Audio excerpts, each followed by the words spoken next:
BT7 will be with us probably at the end of February, beginning of March. The official date is March the 4th, but whether we'll get it then is still up in the air. I wanted to make this video because I wanted to share the cards that I'm most excited for, the ones that I'm looking forward to, both collecting and playing the most. And BT7 has actually a little surprise for us that I wasn't expecting. So some of you may know that BT7 does come with two box toppers, the Tamer alternate art and the memory boosts with the little Digitamers as the alternate art versions that came out in Japan, I believe, with the anniversary set, which look incredible. In Japan, when their BT7 dropped, they got, you know, the one alternate art, which usually comes in a Japanese box, but they also got two of the campaign cards, and these are the cards with the original Tamers and their fully evolved Digimon in their mega forms. They got two in a box. I expected that we would also only get two in the box, because that would mean then that we would get, you know, our two big hits and these two extra cards, right? That's really good. In a box, you're getting these two extra textured cards that hasn't come in any other set. But according to this image, this isn't official, by the way, but from the image, it looks like we're getting four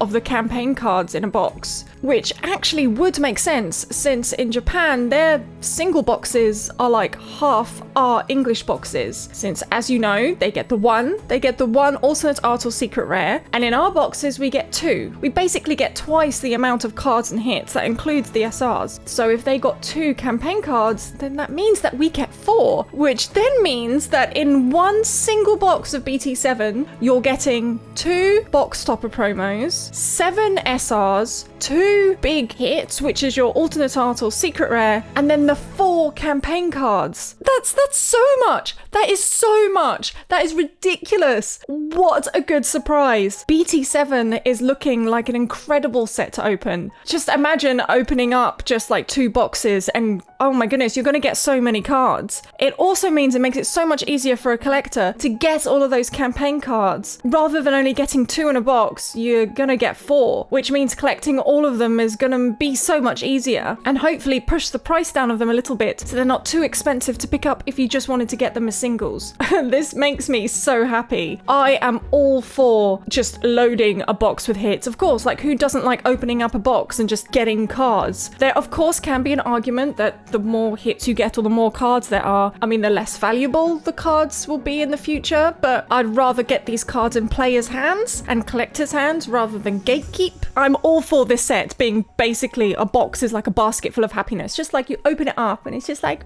me, happiness, so many hits. Now, for individual cards that I am looking for, well, as a player, anything red or blue, in particular red with this set. I have picked up a playset of Ancient Greymon, that secret rare from BT4. I love red, okay? Like, even though my more meta decks tend to be blue, I am interested in the alternate art for Emperor Greymon. That alternate art looks sick with the way, like, all of the reflections come off of the sword. Oh, it looks so good. All of the Digimon just on that sword reflection is amazing. I can definitely see that, even if that's not a secret rare alternate art, being one of the most valuable cards from the set. You know, of course, if you've collected Digimon, you know that the secret rare alternate arts tend to be the most expensive from the set, just because they tend to be the most rare cards to pull. Like, in a case, you generally only get 1 or 2 at the most, like 2 at the most from a whole case of boxes. So the super rares tend to be a little bit easier to hit. Of course, there's exceptions like 1.0 where the Omni was the most expensive. The same with BT6, that ridiculous Omni, the Ghost Omni, was the most expensive. But I can see this one, that Emperor Greymon alternate art, being a pricey boy. I am also interested in the Metal Greymon alternate art, just because Metal Greymon is from the Digimon line that's my favorite. And the same with Were-Garurumon. I'd be very happy to pull the alternate art of his. It looks incredible. You've got Flameon alternate art as well, which is really nice. I'll be using that card, so wouldn't mind you be using the alternate art in my deck. Despite me not playing purple, I think the Lotmon alternate art looks incredible. I just love it. I just think it just looks